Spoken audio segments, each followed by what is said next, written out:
इस अध्याय में हेमंत पंत ने 2 विषयों का वर्णन किया है। किस प्रकार अपने गुरु से बाबा की भेंट हुई और उनके द्वारा ईश्वर दर्शन की प्राप्ति कैसे हुई। श्रीमती गोखले को जो 3 दिन के से उपवास कर रही थी उसे पूरन पोली के भोजन कराएं। प्रस्तावना। श्री हेमंत पंत वटवृक्ष का उदाहरण देकर इस गोचर संसार के स्वरूप का वर्णन करते हैं। गीता के अनुसार वटवृक्ष की जड़ें ऊपर और शाखाएं नीचे के चारों ओर फैली हुई है। ऊर्ध्वमूलम मदशाकम। इस वृक्ष के गुण पोषक और अंकुर इंद्रियों के भोग्य पदार्थ हैं। जड़ें जिनका कारणीभूत कर्ण है वह सृष्टि के मानवों की ओर फैली हुई है। इस वृक्ष की रचना बड़ी ही विचित्र है। न तो इसके आकार, उद्गम और अंत का ही भान होता है और न ही इसके आश्रय का। इस कठोर जड़ वाले संसार रूपी वृक्ष को वैराग्य के अमोघ शास्त्र द्वारा नष्ट करने के हेतु किसी बाहरी मार्ग का अवलंबन करना अत्यंत आवश्यक है, ताकि इस आसार संसार में आवागमन से मुक्ति प्राप्त हो। इस पथ पर अग्रसर होने के लिए किसी योग दिग्दर्शक गुरु की नितांत आवश्यकता है, चाहे कोई कितना ही विद्वान अतः वेद और वेदांत में पारंगत क्यों न हो। अब अपने निर्दिष्ट स्थान पर नहीं पहुंच सकता जब तक कि उसकी सहायतार्थ कोई योग्य पथ प्रदर्शक न मिल जाए, जिसके पद चिन्हों का अनुसरण करने से ही मार्ग में मिलने वाले खंडरों तथा हिंसक प्राणियों के भय से मुक्त हुआ जा सकता है, और इस विधि से ही संसार यात्रा सुगम तथा कुशलतापूर्वक पूर्ण हो सकती है। इस विषय में बाबा का अनुभव जो उन्होंने स्वयं बतलाया वास्तव में आश्चर्यजनक है। यदि हम इसका ध्यानपूर्वक अनुसरण करेंगे तो हमें निश्चय ही श्रद्धा, भक्ति और मुक्ति प्राप्त होगी। अन्वेषण। एक समय हम 4 सहयोगी मिलकर धार्मिक एवं अन्य पुस्तकों का अध्ययन कर रहे थे। इस प्रकार प्रबुद्ध होकर हम लोग ब्रह्म के मूल स्वरूप पर विचार करने लगे। एक ने कहा कि हमें स्वयं की ही जागृति करनी चाहिए, दूसरों पर निर्भर रहना हमें उचित नहीं है। इस पर दूसरे ने कहा कि जिसने मनोनिग्रह कर लिया है वही धन्य है, हमें अपने संकीर्ण विचारों व भावनाओं से मुक्त होना चाहिए, क्योंकि इस संसार में हमारे अतिरिक्त और कुछ भी नहीं है। तीसरे ने कहा कि यह संसार सदैव परिवर्तनशील है, केवल निराकार ही शाश्वत है, अतः हमें सत्य और असत्य में विवेक करना चाहिए। तब चौथे ने कहा कि केवल पुस्तकीय ज्ञान से कोई लाभ नहीं, हमें तो अपना कर्तव्य करते रहना चाहिए। दृढ़ विश्वास और पूर्ण निष्ठापूर्वक हमें अपना तन, मन, धन और पंच प्राणादि सर्वव्यापक गुरुदेव को अर्पण कर देना चाहिए। गुरु भगवान है, सबका पालनहार है। इस प्रकार वाद विवाद के उपरांत हम चारों सहयोगी वन में ईश्वर की खोज को निकले। हम 4 विद्वान बिना किसी से सहायता लिए केवल अपनी स्वतंत्र बुद्धि से ही ईश्वर की खोज करना चाहते थे। मार्ग में हमें एक बंजारा मिला, जिसने हम लोगों से पूछा कि हे सज्जनों, इतनी धूप में आप लोग किस ओर प्रस्थान कर रहे हैं। प्रत्युत्तर में हम लोगों ने कहा कि वन की ओर। उसने पुनः पूछा, कृपया ये तो बतलाइए कि वन की ओर जाने का क्या उद्देश्य है। हम लोगों ने उसे टाल मटोल वाला उत्तर दे दिया। हम लोगों को निरुद्देश्य सगुन भयानक जंगलों में भटकते देखकर उसे दया आ गई। तब उसने अति विनम्र होकर हम लोगों से निवेदन किया कि आप अपनी गुप्त खोज का हेतु चाहे मुझे न बतलाएं, किंतु मैं प्रत्यक्ष देख रहा हूँ कि विद्या के प्रचंड मार्तंड की तीव्र किरणों की उष्णता से आप लोग अधिक कष्ट पा रहे हैं। कृपया यहाँ पर कुछ क्षण विश्राम कर जलपान कर लीजिए। आप लोगों को सहृदय तथा नम्र होना चाहिए। बिना पथ प्रदर्शक के इस अपरिचित भयानक वन में भटकते फिरने से कोई लाभ नहीं। यदि आप लोगों को तीव्र इच्छा ऐसी ही है तो कृपया किसी योग्य पथ प्रदर्शक को साथ ले लें। उसकी विनम्रता प्रार्थना पर ध्यान न देकर हम लोग आगे बढ़े। हम लोगों ने विचार किया कि हम स्वयं ही अपना लक्ष्य प्राप्त करने में समर्थ है, तब फिर हमें किसी के सहारे की कहाँ आवश्यकता है। जंगल बहुत विशाल और पथहीन था। वृक्ष इतने ऊंचे और घने हुए थे कि सूर्य की किरणों की भी वहां पहुंचना कठिन था। परिणाम यह हुआ कि हम मार्ग भूल गए और बहुत समय तक यहाँ वहां भटकते रहे। भाग्यवश हम लोग उसी स्थान पर पुनः आ पहुंचे जहाँ से पहले प्रस्थान किया था। तब वही बंजारा हमें पुनः मिला और कहने लगा, आपने चातुर्य पर विश्वास कर आप लोगों को पथ की विस्मृति हो गई है। प्रत्येक कार्य में चाहे वह बड़ा हो या छोटा, मार्गदर्शक आवश्यक है। ईश्वर प्रेरणा के अभाव में सत्पुरुषों से भेंट होना संभव नहीं। भूखे रहकर कोई कार्य पूर्ण नहीं हो सकता। इसलिए यदि कोई आग्रह पूर्वक भोजन के लिए आमंत्रित करे तो उसे अस्वीकार न करो। भोजन तो भगवान का प्रसाद है, उसे ठुकराना उचित नहीं। यदि कोई भोजन के लिए आग्रह करे तो उसे अपनी सफलता का प्रतीक जानो। इतना कहकर उसने भोजन करने का पुनः अनुरोध किया। फिर भी हम लोगों ने उसके अनुरोध की उपेक्षा कर भोजन करना स्वीकार कर दिया। उसके सरल और गूढ़ उपदेशों की परीक्षा किए बिना ही मेरे तीनों साथियों ने आगे को प्रस्थान कर दिया। अब पाठक ही अनुमान करे कि वे लोग कितने अहंकारी थे। मैं क्षुधा और तृषा से अत्यंत व्याकुल था ही। बंजारे के अपूर्व प्रेम ने भी मुझे आकर्षित कर लिया था। यद्यपि हम लोग अपने को अत्यंत विद्वान समझते थे, परंतु दया एवं कृपा किसे कहते हैं उसे सर्वथा अनिवेद्य ही थे। बंजारा था तो एक शूद्र, अनपढ़ और गवार, परंतु उसके हृदय में महान दया थी, जिसने बारंबार भोजन के लिए आग्रह किया।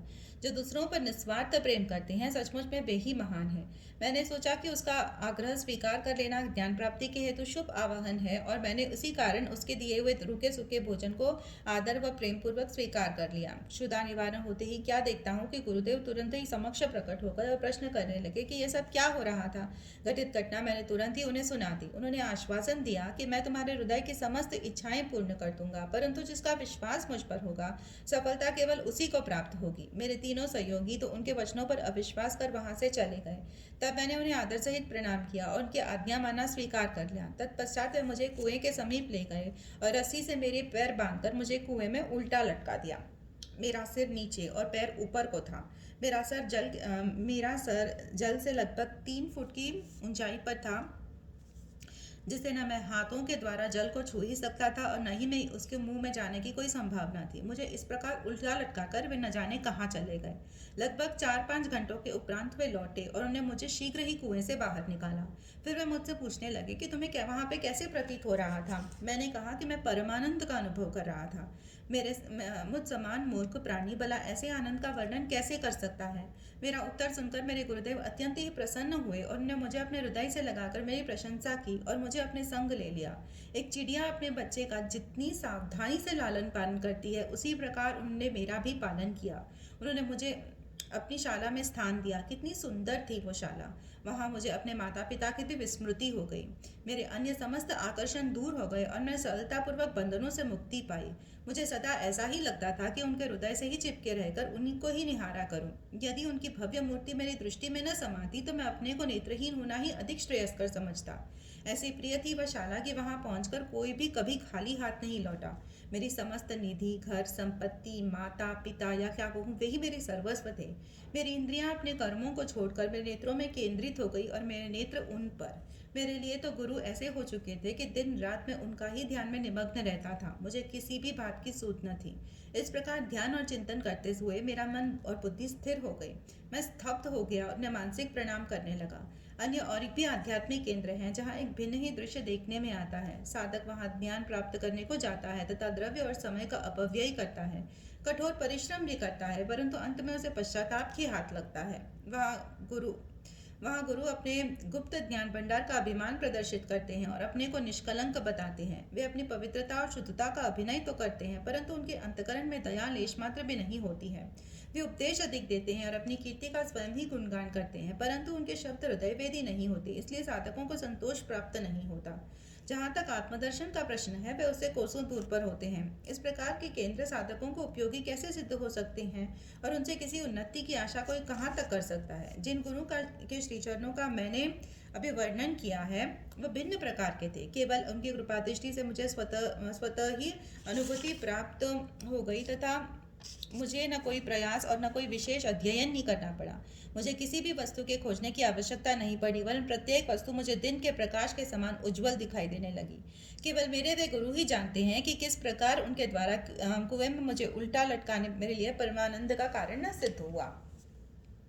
उन 4 संयोगों में से एक महान कर्मकांडी था। किस प्रकार कर्म करना और उसे अल्पित रहना वह उसे भली बात ही ज्ञात था। दूसरा ज्ञानी था जो सदैव ज्ञान के अहंकार में चूर रहता था। तीसरा ईश्वर भक्त था जो कि अनन्य भाव से भगवान के शरणागत हो चुका था तथा उसे ज्ञात था कि ईश्वर ही करता है। जब इस प्रकार परस्पर विचार विनिमय कर रहे थे, तभी ईश्वर संबंधी प्रश्न उठ पड़ा तथा वे बिना किसी से सहायता प्राप्त किए अपने स्वतंत्र ज्ञान पर निर्भर होकर ईश्वर की खोज को निकल गए। श्री साई जो विवेक और वैराग्य की प्रत्यक्ष मूर्ति थे, उन चारों लोगों में सम्मिलित थे। यहाँ कोई शंका कर सकता है कि जब साई स्वयं ही ब्रह्म के अवतार थे, तब वे उन लोगों के साथ क्यों सम्मिलित हुए और क्यों उन्होंने इस प्रकार अविद्वतापूर्ण आचरण किया।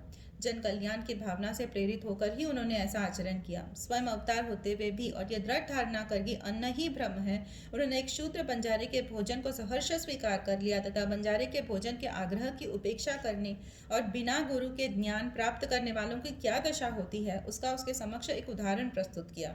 श्रुति का कथन है कि हमें माता पिता तथा गुरु का आदर सहित पूजन कर धार्मिक ग्रंथों का अध्ययन करना चाहिए। यह चित्त शुद्धि के मार्ग है और जब तक चित्त की शुद्धि नहीं होती तब तक आत्मानुभूति की आशा व्यर्थ है। आत्मा इंद्रियों, मन और बुद्धि से परे है। इस विषय में ज्ञान और तर्क हमारी कोई सहायता नहीं कर सकते। केवल गुरु की कृपा से ही सब कुछ संभव है। धर्म, अर्थ और काम की प्राप्ति कर अपने प्रयत्न से की जा सकती है, परंतु मोक्ष की प्राप्ति तो केवल गुरु कृपा से ही संभव है। श्री साई के दरबार में तरह तरह के लोगों का दर्शन होता था। देखो, ज्योतिषी लोग आ रहे हैं और भविष्य का बखान कर रहे हैं। दूसरी ओर राजकुमार, श्रीमान, संपन्न और निर्धन, सन्यासी, योगी और गवैये दर्शना चले आ रहे थे। यहाँ तक कि एक अति शूद्र भी दरबार में आता और प्रणाम करने के पश्चात कहता कि साई ही मेरे माया बाप है और वे मेरे जन्म मृत्यु के चक्र से छुटकारा कर देंगे। और भी अनेकों तमाशा करने वाले, कीर्तन करने वाले, अंधे, पंगु, नाथपंथी, नर्तक व अन्य मनोरंजन करने वाले दरबार में सब आते थे, जहाँ उनका उचित मान दिया जाता था। और इसी प्रकार उपयुक्त समय पर वह बंजारा भी प्रकट हुआ और जो अभिनय उसे सौंपा गया था उसने उसको पूर्ण कर दिया। हमारे विचार में कुएं में 4-5 घंटे उल्टे लटके रहना इसे सामान्य घटना नहीं समझना चाहिए, क्योंकि ऐसा कोई बिरला ही पुरुष होगा जो इस प्रकार अधिक समय तक रस्सी से लटकाए जाने पर कष्ट का अनुभव न कर परमानंद का अनुभव करे। इसके विपरीत उसे पीड़ा होने की भी अधिक संभावना है। ऐसा प्रतीत होता है कि समाधि अवस्था का ही यहाँ चित्रण किया गया है।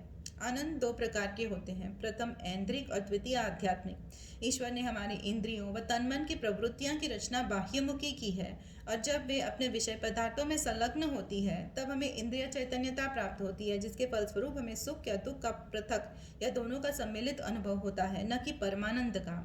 जब इंद्रियों और मन को उनके विषय पदार्थों से हटाकर अंतर्मुख कर आत्मा पर केंद्रित किया जाता है, तब हमें आध्यात्मिक बोध होता है और उस समय के आनंद का मुख से वर्णन नहीं किया जा सकता। मैं परमानंद में था तथा उस समय का वर्णन मैं कैसे कर सकता हूँ। इन शब्दों से ध्वनित होता है कि गुरु ने उन्हें समाधि अवस्था में रखकर चंचल इंद्रियों और मन रूपी जल से दूर रखा। उपवास और श्रीमती गोखले। बाबा ने स्वयं कभी उपवास नहीं किया, नहीं उन्होंने दूसरों को करने दिया। उपवास करने वालों का मन कभी शांत नहीं रहता, तब उन्हें परमार्थ की प्राप्ति कैसे संभव है। प्रथम आत्मा की तृप्ति होना आवश्यक है। भूखे रहकर ईश्वर की प्राप्ति नहीं हो सकती।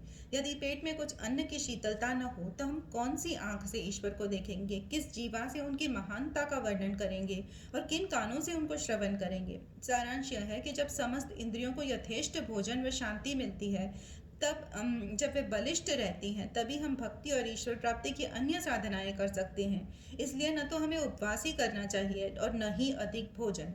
भोजन में संयम रखना शरीर और मन दोनों के लिए उत्तम है। श्रीमती काशीबाई कनिटकर साईं बाबा की एक भक्त से परिचय पत्र लेकर श्रीमती गोखले दादा केलकर के समीप शिरडी को गई। वे ये दृढ़ निश्चय करके आई थी कि बाबा के श्री चरणों में बैठकर 3 दिन उपवास करूंगी। उनके शिरडी पहुंचने के एक दिन पूर्व ही बाबा ने दादा केलकर से कहा कि मैं शिमगा के दिनों में अपने बच्चों को भूखा नहीं देख सकता। यदि उन्हें भूखा रहना पड़े तो मेरे यहाँ वर्तमान होने का क्या लाभ है। दूसरे दिन जब वह महिला दादा केलकर के साथ मस्जिद में जाकर बाबा के चरण कमलों के समीप बैठी तो तुरंत बाबा ने कहा, उपवास की आवश्यकता ही क्या है। दादा भट्ट के घर जाकर पूरन पोली तैयार करो, अपने बच्चों को खिलाओ और स्वयं खाओ। वे होली के दिन थे और इस समय श्रीमती केलकर मासिक धर्म से थी। दादा भट्ट के घर में रसोई बनाने के लिए कोई नहीं था और इसलिए बाबा की युक्ति बड़ी सामायिक थी। श्रीमती गोखले ने दादा भट्ट के घर जाकर भोजन तैयार किया और दूसरों को भोजन कराकर स्वयं भी खाया। कितनी सुंदर कथा है और कितनी सुंदर उसकी शिक्षा।